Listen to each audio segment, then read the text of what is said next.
If you think all consulting exits are the same, you're about to get shocked.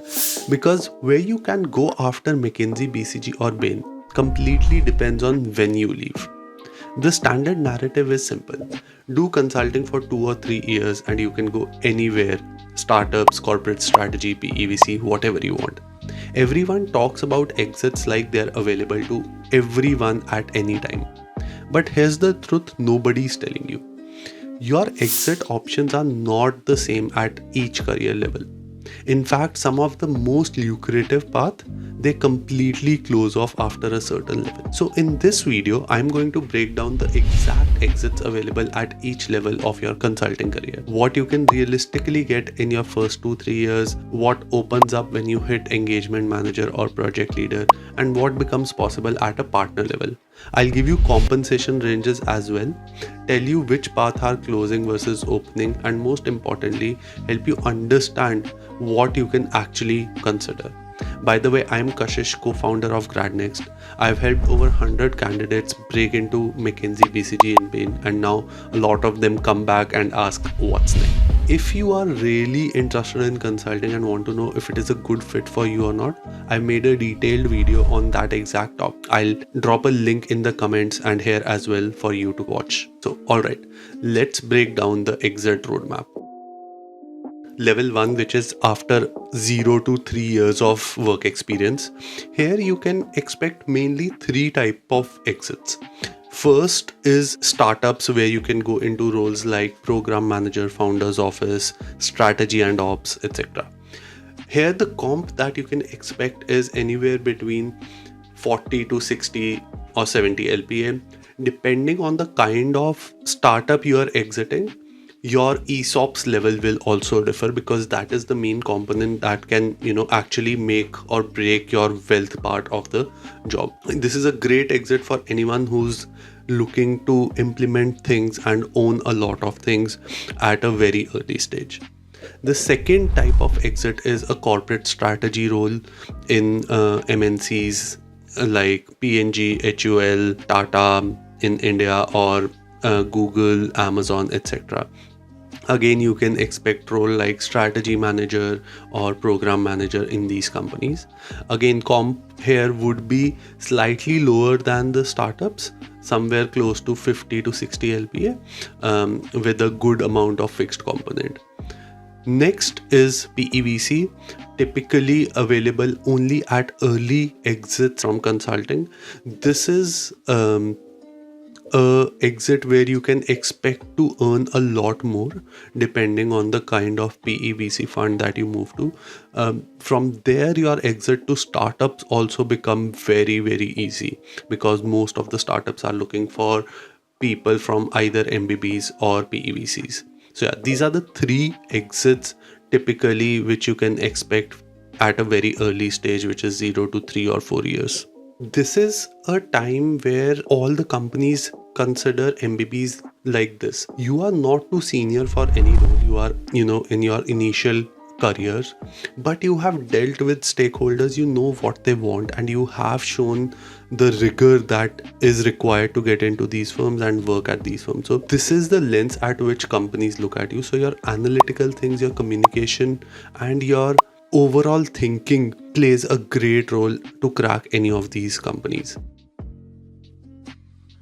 The engagement manager or a project leader stage. At this stage, you've already managed a team of 4 or 5 people, earning about 60 to 90 lakhs in the consulting firm itself.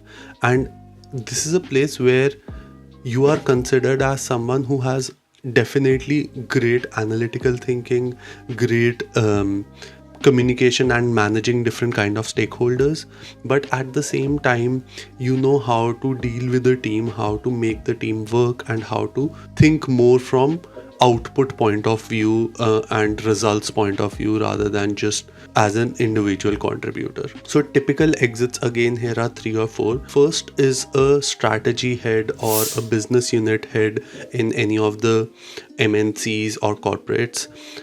Second is a chief of staff role, or again a functional head in any of the startups, again depending on the kind of startups you choose, you can get variety of comp starting at 70 to 80 lakhs to 1.5 cr with a very meaningful component of ESOPs in this now. You have a higher flexibility to negotiate your role as well as your comp here. Third is entrepreneurship. Of course, entrepreneurship is something which is possible at any stage, but typically success rate could be higher. There's no data for it. That's just my personal bias, even though I exited after 2 years and I'm pursuing entrepreneurship. But yeah, that's also an option. And you can, in very rare cases, also expect to get into PEVC at a senior role like principals, but that exit is very limited from what I have seen. Exit at this stage would be 90 to 1.25 or 1.5 cr, but a lot of people also take a pay cut at this stage, because if you are exiting as a project leader or an engagement manager, you're only 4 to 5 years in your career. Let's assume you've joined consulting right after your MBA, so it's not more than 5 or 6 years that you've completed your professional experience, and paying a crore for a typical MNC or not a very well funded startup becomes a big lift. So a lot of people actually take a pay cut for a better work-life balance and better role to enter into industry and startups as well. Level 3 is a partner or an associate partner or managing director or partner. At this stage, you would take either India or a country head position or a CXO position. If it's a really large company, CXO -1 level positions in the startups or corporates. Of course, entrepreneurship is still on cards.